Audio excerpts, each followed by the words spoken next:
बेटी दूर खेलन नहीं जाना, सजन तुमको ले जाएंगे।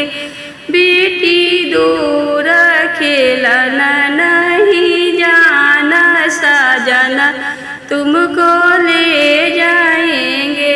हमको सजन कैसे ले जाएंगे। मैं बैठूंगी पापा जी की गोद, सजन कैसे ले जाएंगे। मैं तो बैठूंगी पापा जी की गोद, सजन कैसे ले जाएंगे।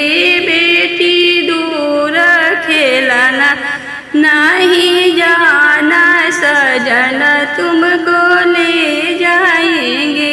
बेटी दूर खेलना नहीं जाना, सजन तुमको ले जाएंगे। चाची हमको सजन कैसे ले जाएंगे। मैं तो बैठूंगी चाचा जी की गोद, सजन कैसे ले जाएंगे।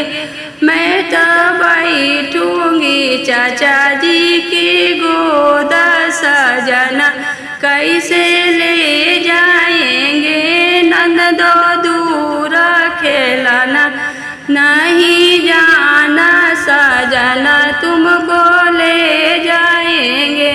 ननदो दूर खेलना नहीं जाना, सजन तुमको ले जाएंगे। हम भाभी हमको सजन कैसे ले जाएंगे।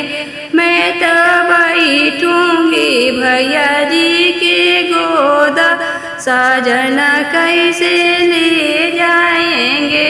मैं तो बैठूंगी भैया जी की गोद, सजन कैसे ले जाएंगे।